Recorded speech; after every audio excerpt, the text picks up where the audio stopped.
são os desreguladores. Você me fala sobre todas essas probabilidades, tá? E aí a minha pergunta é, você como endócrino pediatra, o que entra todo dia no teu consultório, dentre tudo isso que você estava falando?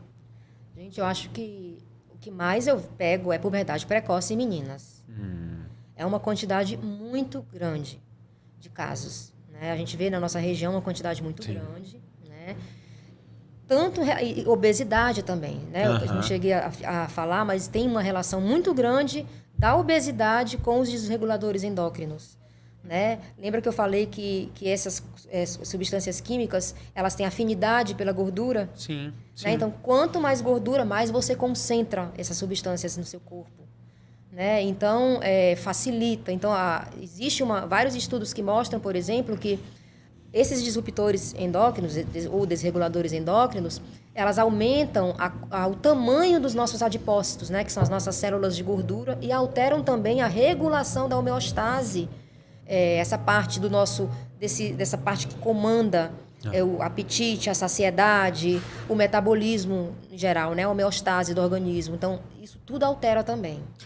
Quando você vai me falar sobre obesidade, a gente vai falar puberdade precoce, obesidade, hábitos alimentares. Quando você começou a falar, a primeira coisa que vem na cabeça é o seguinte, será que isso é causa ou consequência? Porque a gente vê, na realidade, um boom, tá? No Brasil todo. Manaus, a gente era a capital maior de obesidade e sobrepeso. A gente está agora em segundo lugar, mas continua alto. E você consegue fazer esse paralelo de se isso é causa ou é consequência, porque a gente está tão perdido por causa desse bombardeio, dessa alimentação que não é saudável? Na verdade, assim, a gente não pode, eu acho, dizer que, assim, que é o único fator causal, né? Mas tem relação. Sim. Qual é o problema maior da gente dar essa resposta? É porque, para fazer os estudos, existe uma problemática muito grande. O que teria que fazer? Você tem que expor determinada população aquele produto e verificar o resultado depois. Imagina se você vai dar um monte de substâncias ruins. Por exemplo, uma criança, para você saber o que acontece depois. Então, é totalmente antiético. Com certeza. Né? Então, a maioria dos estudos é observacional, né? E que depois vê o resultado e que, tipo, de coincidência, digamos assim, que aqueles casos tinham entre si, a presença daquelas substâncias na circulação. Né? No caso da obesidade, a gente sabe que é uma coisa totalmente multifatorial. Sim. Né? Tem o fator genético ali, tem os fatores ambientais, que entre esses fatores ambientais estão os desreguladores. Né? Eu ia te perguntar uma coisa, essas crianças obesas que entram no seu consultório são filhos de pacientes magros ou obesos?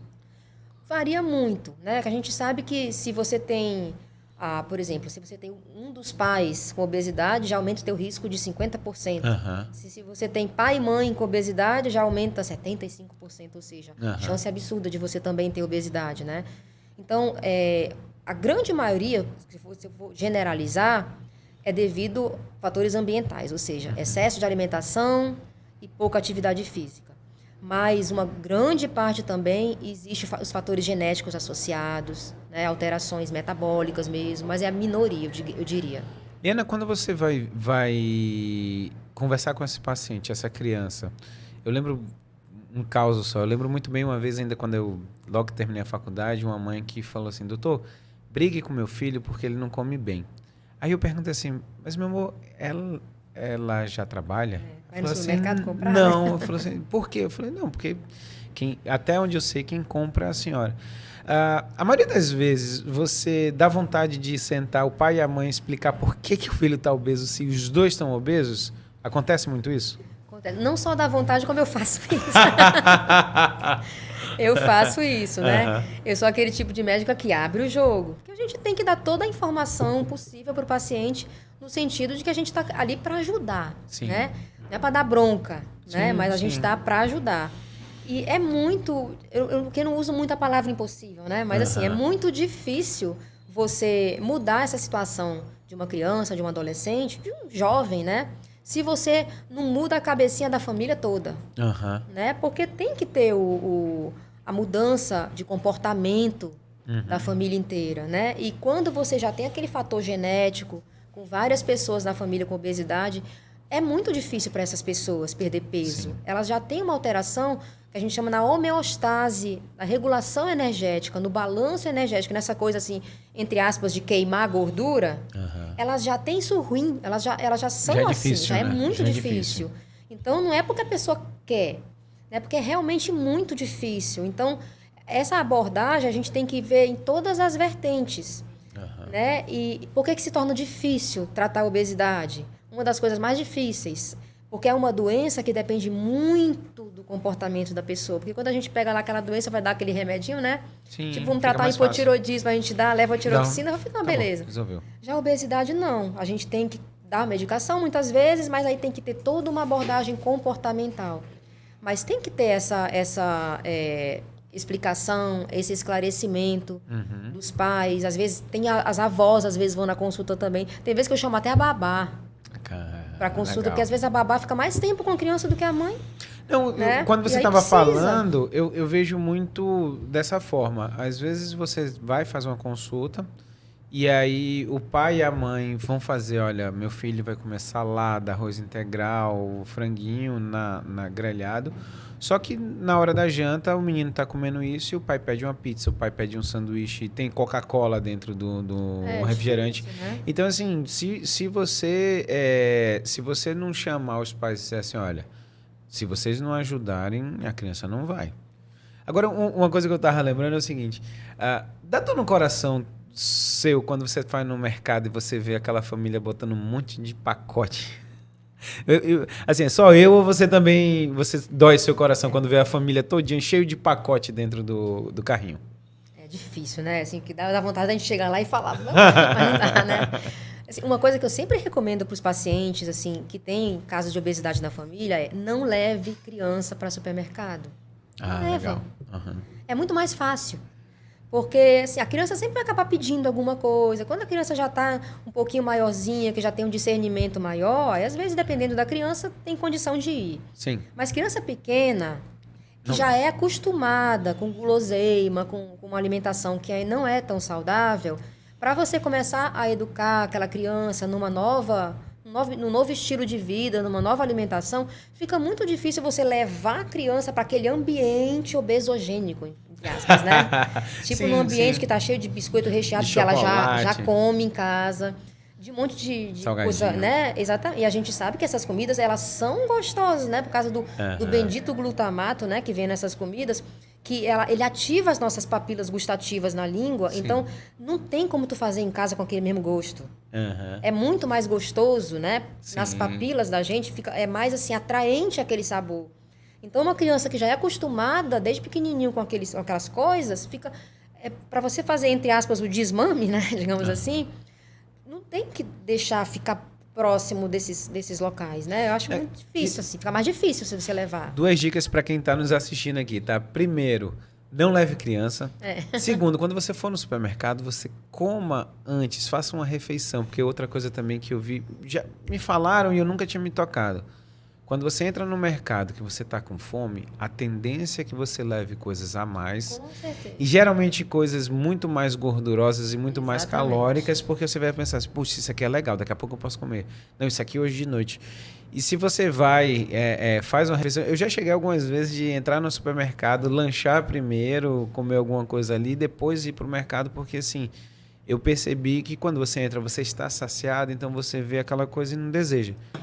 Enquanto criança, é esse comportamento que a gente vê, que a gente está ali na sala de aula, daquela criança que é como se, eu vou usar aqui um termo, uma analogia, da gaiola de ouro, que os pais normalmente colocam os filhos únicos. A gaiola de ouro que ninguém pode brigar, que ninguém pode bater, é o príncipezinho, tem que ser protegido, tem que ser guardado. Então, já aconteceu, gente, na escola, de eu ser chamada porque a mãe invadiu a escola para tirar a satisfação com uma criança, porque a criança brigou com o filho dela. Então, isso acontece muito. O que esse pai e essa mãe traz para essa criança? O sentimento de invalidação. O que invalida? Coloca a criança numa situação onde ela acha que não é capaz de nada, que ela sozinha não consegue andar sozinha sem a aprovação dos pais. precisa que os pais o tempo todo estejam dizendo: ah, isso aqui é para você, ah, isso aqui você pode, isso aqui. Então, perde a confiança.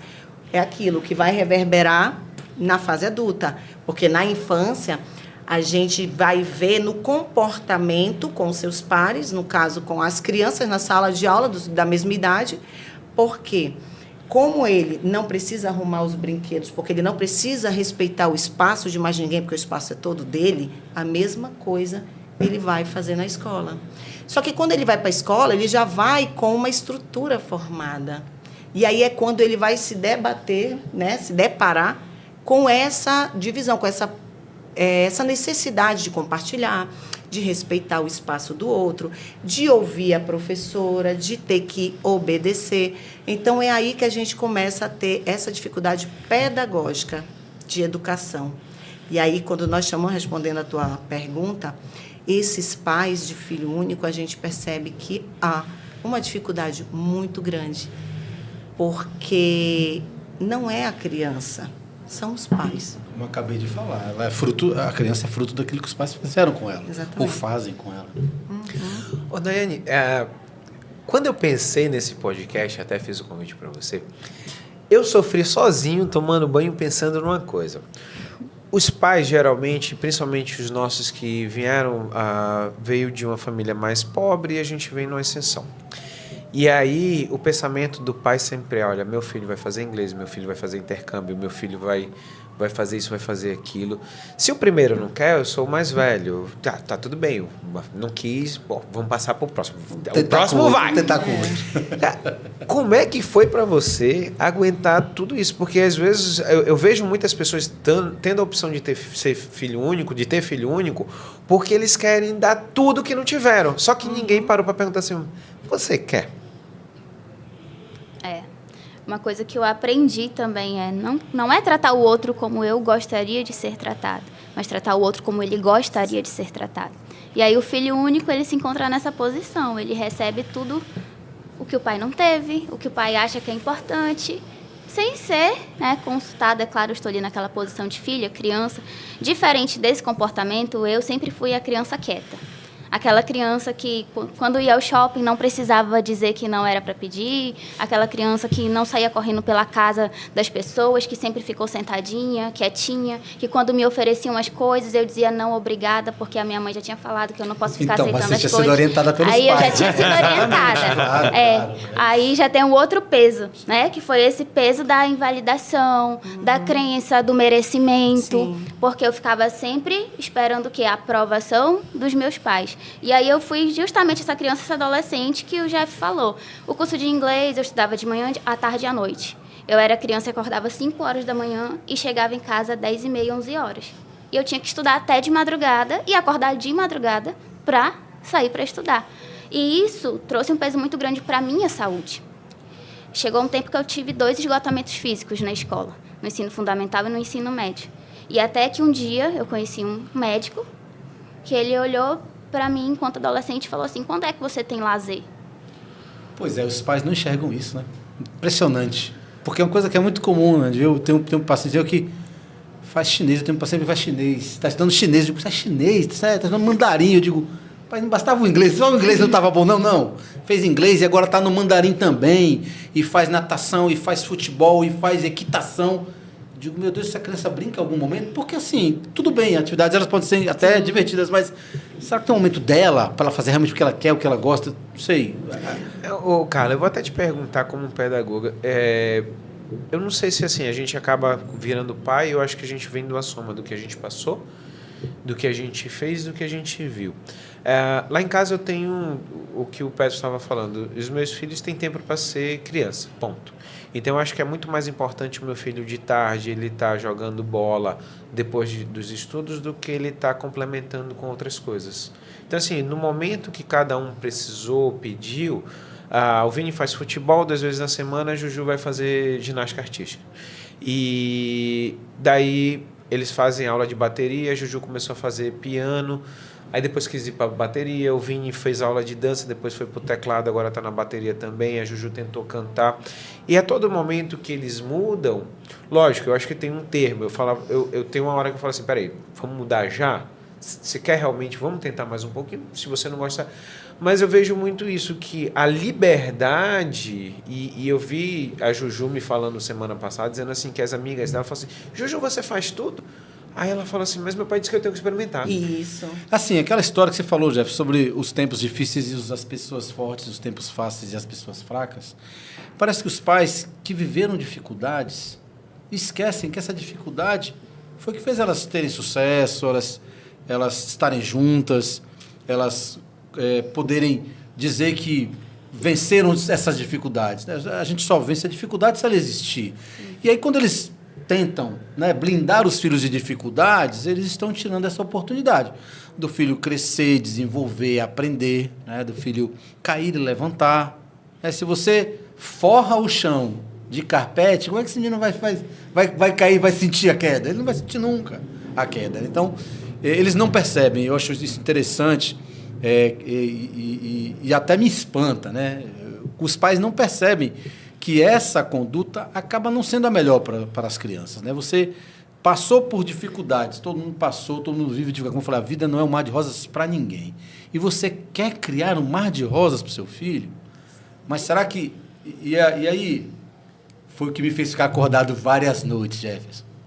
Mas esse menino vai ser um adulto. Mas esse menino, ele vai ser um adolescente. Esse menino não vai ver todo o tempo a infância dele. Que adulto que ele vai ser? Que adolescente que ele vai ser? Será que é aquele adulto que numa briga de trânsito dá um tiro no outro? Porque não suporta aquela situação? Ou será que é aquele adolescente que se suicida com 14 anos, cara? Como é que uma criança se suicida com 14 anos? O que faz? Qual é a justificativa para qualquer pessoa com 14 anos se suicidar? Eu ficava com isso, não conseguia dormir. Rodava pensando assim. Por quê? Porque eu vi aquilo acontecendo e como eu trabalho com crianças, aqueles meus pacientes são pacientes meus por vários anos. Eu vou acompanhando, a gente opera às vezes não opera, mas faz um acompanhamento, são vários anos. E eu vi aquele menino crescer, vi a família, e a gente acaba criando um outro vínculo com a família. Não são mais só os pacientes, né? Muitos se tornam amigos da gente. E eu disse assim, cara, eu não posso estar preocupado só com o rim desse menino. Eu tenho que me preocupar com a felicidade dele. Com a saúde emocional dele. Até porque hoje a gente já sabe que a saúde, o emocional, normalmente, é o que conduz todos os outros pilares. É impressionante. O nosso cérebro é dividido, né? Então, é o emocional e o racional. Eu fiquei nesse dilema. Falo ou não falo? Conversa ou não conversa? Dou um toque para esse rapaz, não tá bom, não. Você olha esse negócio... Não... E aí alguém me disse assim, Petros, faz tua parte. Faz tua parte, bicho. Tu não tá dormindo por causa disso? Não estou dormindo por causa disso. Eu não aguento mais ver aquela criança que eu gosto, que eu tenho uma relação, que eu acompanho há 2 anos, chegar lá no meu consultório pior nesse sentido, pior comportamentalmente, né? Com um comportamento pior, cada vez que ela aparece lá comigo, eu digo, não dá. Eu vou falar para os pais. Se eles gostarem, se eles não gostarem, eu vou fazer a minha parte. Minha parte eu estou fazendo. E é o que eu estou tentando fazer aqui hoje. E com a ajuda de todos vocês, claro, que é o que nós estamos tentando fazer isso. É alertar para essa situação, né? Como eu falei, ela não é uma regra, mas é uma coisa que a gente tem vindo de maneira repetida. Ela parece que está se tornando uma coisa cada vez mais evidente, infelizmente. Ô, Nayane, eu acho que assim, para mim é o ápice desse podcast e o que eu queria saber como pessoa... Qual foi o momento, quando você foi mudar tudo? Você chegou, sentou, papai e mamãe, senta aqui rapidinho e... Deixa eu falar uma coisa para vocês. Foi assim? Foi um momento muito dolorido, porque aconteceu justamente esse fato. Eu fui diagnosticada com uma doença autoimune. Eu fui diagnosticada com a fibromialgia, que é aquela doença que você sente dor 24 horas. Tem um componente emocional fortíssimo. Exatamente. Sim, a ligação direta. O ambiente que você está inserido, as pessoas com as quais você se relaciona, o seu emocional. Então, eu não percebi que durante toda a minha caminhada, o fato de ser filha única, eu tinha colocado um peso 2. Eu tinha que fazer tudo que os meus pais queriam. Eles não chegavam para mim e falavam assim, olha, se você não fizer, a consequência é essa. Não, eles nunca falaram. Mas eu internalizei isso. E aí eu não aceitava decepcionar. Eu nunca aceitei ser a filha que decepciona. Então, sempre olhava para as minhas amigas que estavam ali na adolescência, fazendo o que a adolescente fazia, e a Nayane não vivia a adolescência. Porque a Nayane sempre pensava, isso não é o que meu pai vai gostar, isso não é o que a minha mãe vai gostar. Então, isso trouxe consequência em várias áreas da minha vida. E aí, quando eu estava no início da faculdade, em 2017, um belo dia, eu simplesmente olhei para o meu braço e parecia uma montanha. E aí, eu comecei a sentir muita dor, muita dor, muita dor. Passei 2 anos da minha vida sem ter um diagnóstico preciso do que eu tinha. E aí foi quando eu fui entender que toda a minha caminhada, a minha criação, meu relacionamento com os meus pais, o relacionamento dos meus pais, porque meus pais são pais separados, trouxe grande consequência. Não estou aqui dizendo que a culpa é dos meus pais, porque tudo é consequência do que eles já viveram lá e tudo é consequência do que eu já vivi com eles e das escolhas que eu fiz. A nossa vida é resultado das nossas escolhas. Não é? Quando eu era criança, eu não sabia disso. Eu não tinha essa consciência. Então, quando eu tomei a consciência e eu fui conversar, olha, gente, é o seguinte, eu descobri, eu recebi esse laudo, eu estou com uma doença autoimune, que segundo os médicos não tem cura, mas eu sou uma pessoa muito curiosa e eu comecei a estudar e eu fui fazer curso e fui fazer hipnose, fui fazer terapia para entender qual era a raiz desse problema. Então, vi uma raiz muito grande aqui é o meu relacionamento com os meus pais. E quando eu consegui resolver isso, quando eu quebrei essa trava com relação aos meus pais, a questão da aceitação, da caminhada que eu queria seguir, que não era a que eles queriam, as coisas foram diminuindo. Então, eu fui, durante um tempo, a pessoa que de 7 dias na semana, 6 tomava corticoide, 6 estava na emergência. E aí você olha para a Nayane hoje, às vezes o médico fala assim, como que você tem diagnóstico de fibromialgia se você está aqui andando de salto, isso e aquilo. Durante 2 anos da minha vida, eu dei todos os sapatos que eu não podia pisar no salto e eu sou muito vaidosa. Então, trouxe consequências para todas as áreas da minha vida isso, mas é justamente isso. Sem dificuldade, você não vence a dificuldade.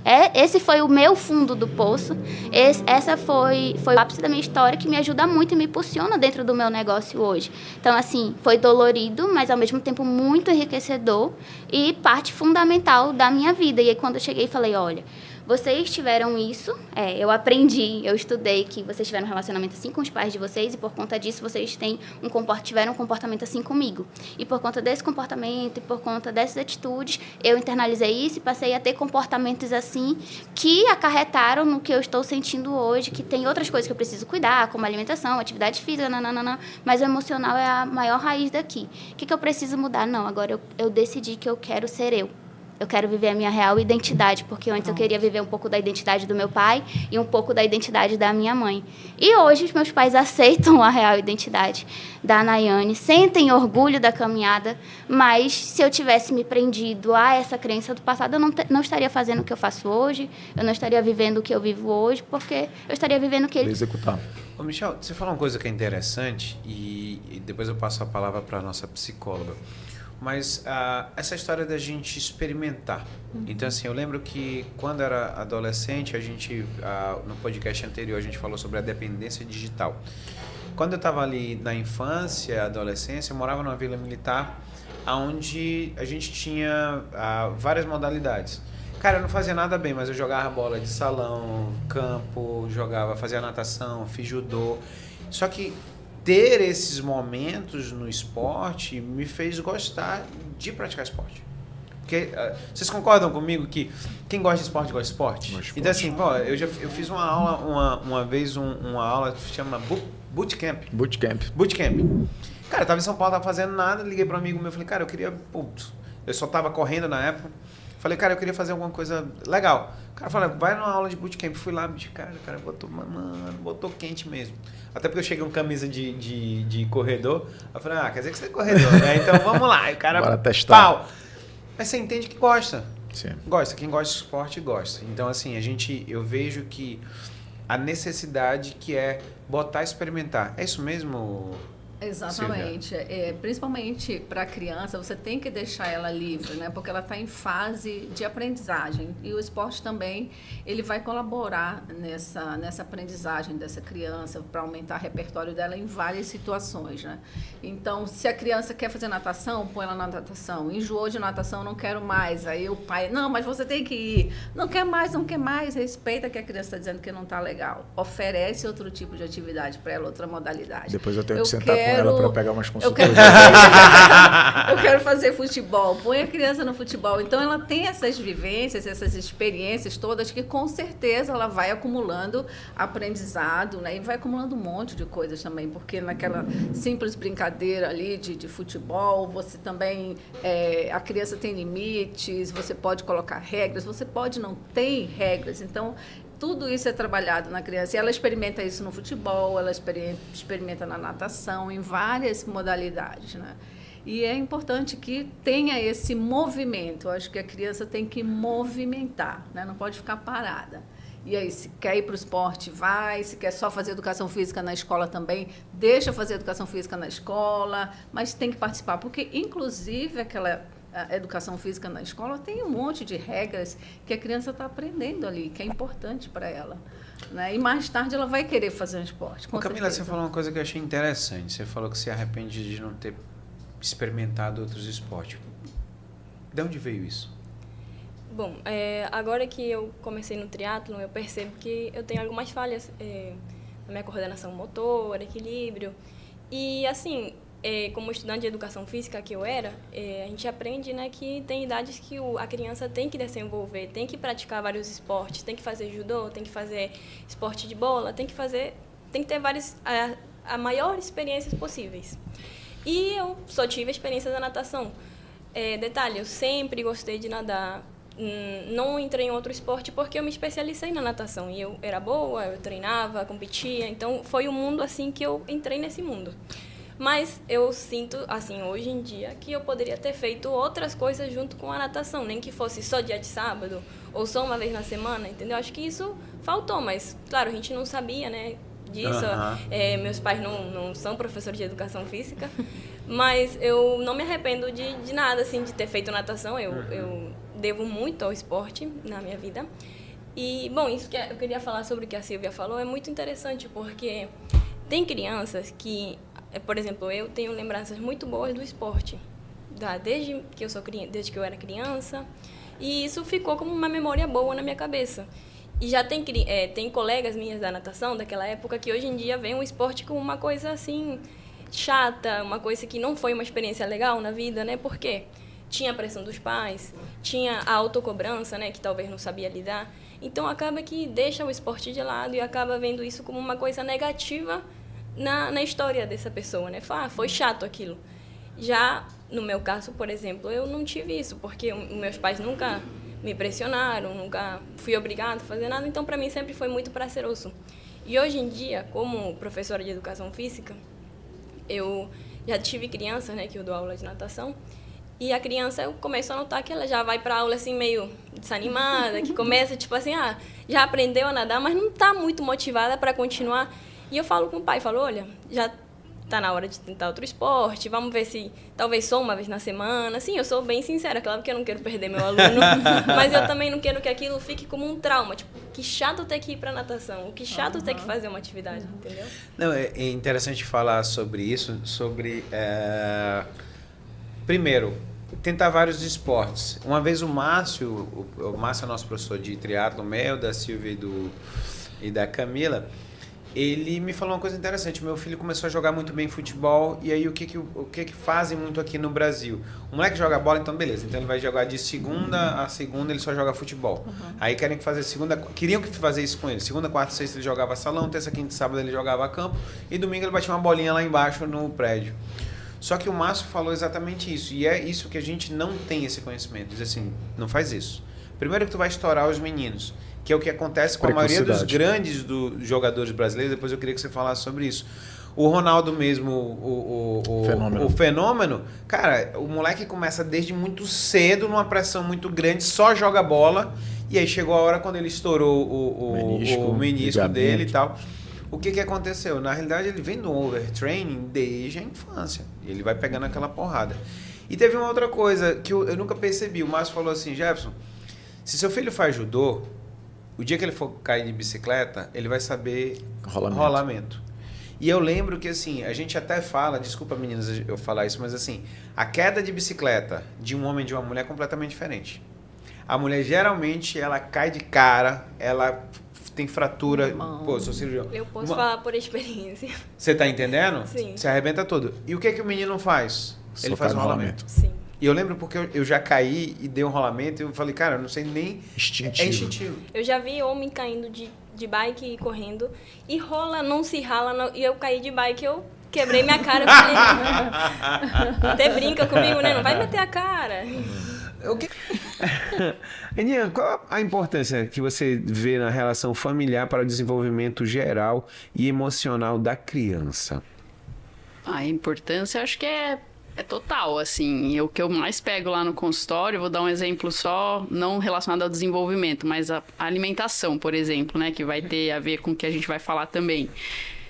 Os pais chegam lá, fazem uma introdução alimentar maravilhosa, então aquela criança de 6 meses até 2 anos comendo lindamente, BLW ou não, e aí depois chega com 3, 4 anos, o maior desespero deles é assim, ai, meu filho não come, ou só quer porcaria, ou só quer comer doce, e aí a primeira pergunta que eu faço é assim, e aí, o que você come? Né? O que tem lá na sua casa? O que você compra? Então, aí a gente começa a ver que eles realmente são reflexo do que os pais são. Então, porque nessa idade eles gostam de comer no prato dos pais, eles não adianta mais você esconder o chocolate lá no armário, lá no fundinho, que eles vão achar. Então, eles já sabem todos os esconderijos. Então, os pais têm que ser, né? Então, é isso que vai refletir ali o comportamento das crianças de maneira geral, não só na alimentação.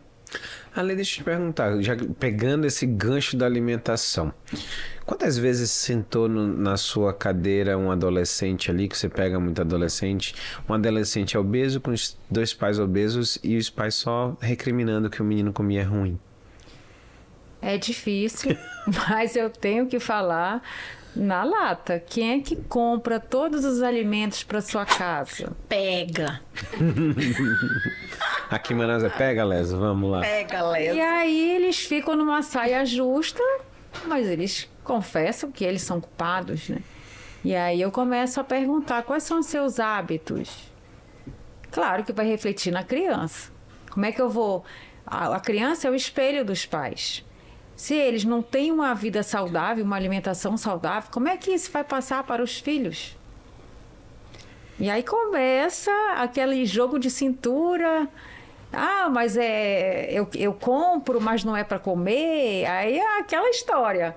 Faço o seguinte, não estou proibindo ninguém de comer nada fora de mim, porque eu até sou nutricionista comportamental. A gente modula comportamento.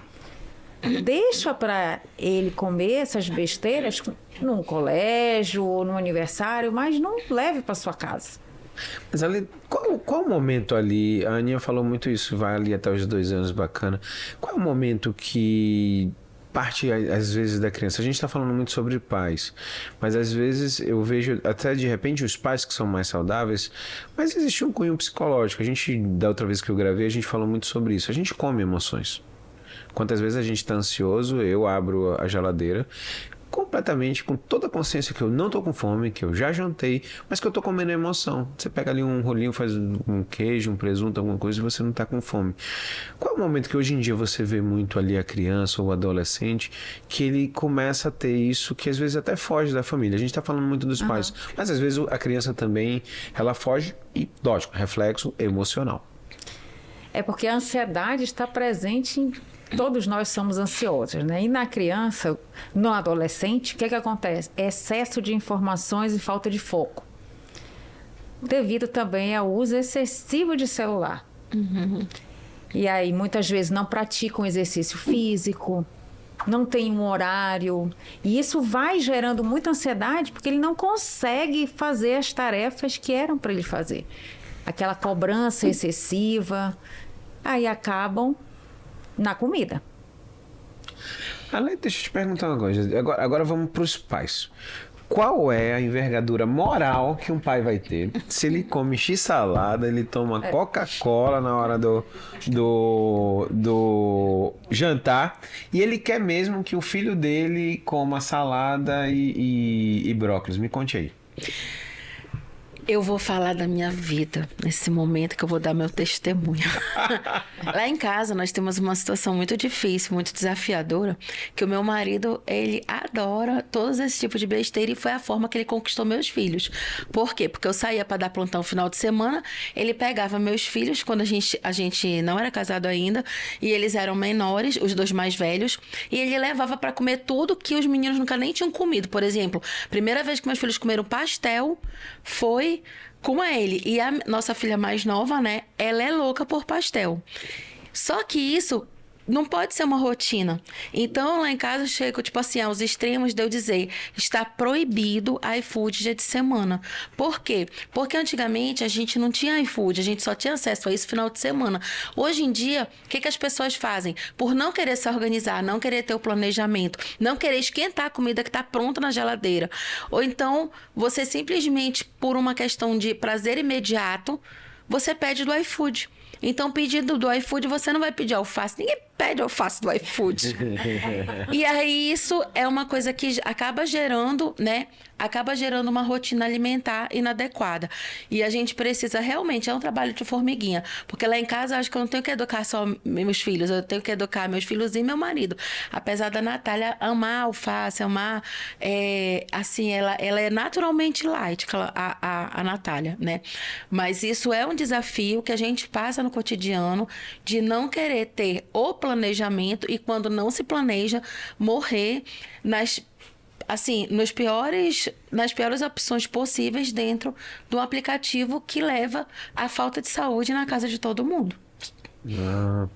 Aninha, quando a gente falando não sobre agora também na base alimentar, o que você está achando, o que você vê até como mãe, que os pais, como é que os pais podem ajudar os seus filhos nesse crescimento? Porque a gente passou tudo, desde você falando ali da criança até os 2 anos, de 3 anos aí começou a desandar, o adolescente, mas o que você observa no seu consultório, os pais que entram, emocionalmente? O que está faltando? Na verdade, eu acho que está faltando saúde mental para todo mundo, né? Assim, daí talvez ela até possa falar com mais propriedade, mas a impressão que eu tenho é que a nossa geração e o pessoal mais velho, a gente não teve a possibilidade de lidar com os nossos sentimentos, conhecer como é que a gente é, lidar com as nossas frustrações. A gente sempre passou por cima de tudo e aí, não, para aí que isso é frescura, vamos para lá, vai lá para frente, não sei o quê. E aí hoje eu acho que os pais... que eu acho que quando a gente é pai e mãe, a gente tem possibilidade de se rever, né? Todos os dias. Então, assim, eu acho que nessas situações a gente lida com as nossas próprias limitações. Então, tipo, eu acho que nesse processo é meio que uma autocura mesmo, assim, né? Como é que eu posso ajudar meu filho se eu não tô bem para fazer alguma coisa? Então, eu acho que no consultório, eu acho que na psiquiatria deve ser assim também, tipo... A gente acaba sendo médico da família como um todo e de poder falar assim, porque a gente de fora consegue ver melhor, né? Então falar, pô, Jeff, eu acho que não é bem por aí, eu acho que, sei lá, seu filho tá ansioso, tá com distúrbio alimentar, alguma coisa assim, mas será que o problema é só essa questão da ansiedade? Será que não tem nada por trás? Vamos rever a questão da dinâmica da família. E eu acho que o pós-pandemia, isso ficou bem acentuado, né? Eu acho que quem não pirou na pandemia, pirou... Na psiquiatria, é que geralmente as crianças, elas são uma denúncia. Quando você tem criança e adolescente desestabilizado, isso é uma denúncia de uma estrutura familiar onde tem crianças que estão sendo afetadas por essas dinâmicas estarem adoecidas. Então, você precisa dar uma estabilidade para o pai, para a mãe, para poder conduzir. Porque o que todo mundo quer é a pílula mágica. Sim. Eu vou dar esse remédio para o meu filho e tudo vai normalizar. Só que a mãe continua histérica, a mãe continua sobrecarregada, o pai continua ausente, continua omisso. E nós temos estrutura de pais digitalmente distraídos que não querem sair das telas para educar, para ser pais dos seus filhos. E a criança, ela percebe, ela internaliza aquilo como eu não sou tão importante importante quanto a TV, eu não sou tão importante quanto o celular, eu não sou tão importante quanto o computador. E muitas vezes você tem famílias que, mesmo as pessoas estando fisicamente unidas, elas são desagregadas de vínculos afetivos. E essa falta, ninguém substitui. Não existe celular que você vá dar um iPhone 15 Max Pro para o seu filho que vai substituir o afeto. O afeto é insubstituível. Aninha, uma vez, até eu tava lembrando aqui que eu tava conversando com uma turma tava terminando a faculdade lá na nossa universidade, e eu falando muito sobre a fragilidade deles, essa procura maior de ajuda psicológica, psiquiatra e medicado. E aí os meninos me saíram com essa, dizendo assim: professor, a minha geração precisa realmente, a gente está tomando. A sua geração também precisou. A diferença é que vocês não tomaram o remédio. Eu não discordo. Não, errado não tá. Errado não tá. Nem um pouco. Errado não tá. Errado não tá. Mas olha, eu vou perguntar agora, voltando pra você ali. Em que momento os pais pararam de dizer assim: meu filho, olha, só tem isso pra comer hoje, é isso que você vai comer, e começaram a querer mimar e dar tudo que os meninos quisessem até na hora do almoço? Antes de eu te responder, eu vou fazer aqui uma consideração que a Aninha falou. Ela falou que até 2 anos, né, Aninha? Eles comiam. Só que eu vejo, e agora eu como vó, eu tenho muitos sobrinhos. A mãe acha que sabe. O pediatra acha que sabe, a mãe diz que mais, e a avó muito mais. Eu não mimo, não. Questão de alimentação, alimentação. Eu vejo, assim, essas pessoas novas, nem tão novas, porque eu fui mãe muito cedo, tá? Com 19 anos já tinha sido mãe. E aqui o despreparo delas começa até na amamentação. Não tem paciência, porque educar é diferente de criar. Então já começa aí, na amamentação. Até 2 anos eu vejo difícil os pais fazerem a alimentação como deve ser.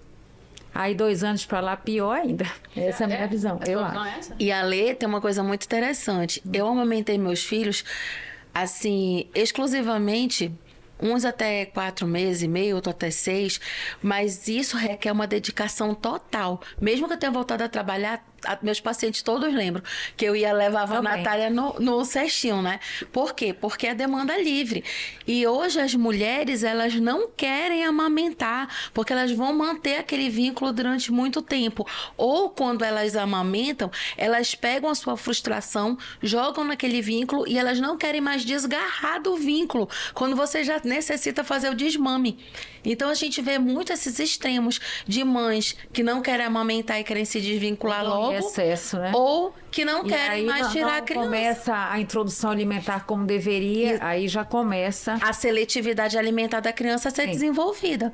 E a gente vê muito isso, a mãe que tenta resolver seus afetos, né, na manutenção daquela amamentação, ou o contrário. Olha, mas vamos lá, eu vou voltar à pergunta, onde é que a gente se perdeu? Porque o que eu lembro, assim, primeiro, em casa, na hora do almoço, tinha, cara, nunca passei fome, muito longe disso, mas as coisas eram bem regradas. Só que assim, cara, tem arroz, tem feijão, tem um bife, tem salada e tal. E aí eu falava assim: pai, eu não quero comer. Tudo bem, meu filho, pode não comer. Quando dava 2, 3 horas da tarde, pai, eu tô com fome. Eu falei: é só esquentar lá, tem arroz, tem feijão. Onde é que a gente parou? Porque hoje eu vejo que quando eu sento às vezes numa mesa, aí tem um bife com frango, com não sei o que lá, e com uma lasanha, uma opção para cada filho. Cara, um buffet, eu me sinto no rodízio, quase dizer. E só que eu vejo que não existe, e com essa possibilidade, a gente está falando de uma coisa que parece ser besta, mas com as possibilidades onde os filhos começam a ser tão seletivos que daqui a pouco não come carne, só come ovo e farofa, e os pais estão achando tudo normal. Eu não acho isso nada normal. Me aparece com essa palhaçada lá em casa pra ver. Tem que comer o que tem ali, gente. É isso porque mesmo. Tanta gente não tem nem o que comer. E outra coisa também, horário de almoço é horário de almoço. Eu vou comer 2 horas, 3 horas. Não vai comer. Vai comer na próxima refeição, porque aí já é o lanche, né? 3, 4 horas, tipo assim. Não comeu, tá bom. Mas não vai comer outra coisa, nem vai fazer outra coisa pra ele. Porque aí ele vai ficar mal acostumado, mimado. Agora eu lembrei, eu vou falar um fato, falar um caso pra vocês que estão assistindo. Eu lembro que fui o primeiro filho, primeiro neto da parte do meu pai. Então, assim, chegava na hora do almoço, eu não queria almoçar, eu queria bolo de chocolate. Meu pai disse que ele se bandava pra comprar bolo de chocolate. Misericórdia. Juro. Sério? Que fofo. E aí, meu pai falou assim, não comigo. Com ele. O moleque. Que ele não é o ex-obeso? E aí, o que acontece? O meu irmão, o segundo filho, já quando falava assim, pai, não quero comer. Eu falei, o problema é seu. Pode comer. Só que eu vejo que o paladar, e aí a gente vai voltar que vocês falaram, o paladar é outro. Então, assim, eu sou super seletivo para comida. Hoje em dia, lógico, como muito saudável. Mas eu lembro que tinha uma época que era exatamente isso. Então, se desde criança criam a gente nas várias opções onde você pode escolher tudo que você quer, eu achava que, se todo mundo deixa eu escolher que é gostoso. Mas aí é que tá um detalhe importante. Olha só como você mudou seu comportamento. Por quê? Porque criança a gente educa, adulto se educa. Então é completamente diferente você ter, tipo, uma criança que não é ofertada para ela a possibilidade dela não ter opção, muito pelo contrário, é ofertado todas as opções, de um adulto que sabe que tem todas as opções, mas ele não vai consumir porque ele não quer. E uma coisa interessante é, por exemplo, a gente está falando disso, a gente não está falando de pessoas que, por exemplo, não têm o paladar para aquilo. E a gente também tem que às vezes não ser radical com certas coisas. Essa é a minha opinião. E eu tô dizendo isso também por um exemplo doméstico. A Natália, ela não gosta de carne vermelha. Então, ela não come quando é bife, carne assada. Dificilmente ela come quando é cozido. E sempre a gente procura que tenha um frango ou um peixe. Mas não é que ela não vai comer. É que ela não se agrada do paladar da carne vermelha e dificilmente ela consome. Até consome, mas é difícil. Isso é uma situação. Agora, outra coisa é a criança, eu não quero isso. Eu não quero aquilo. Dá vontade logo. Dá vontade, tá na cara.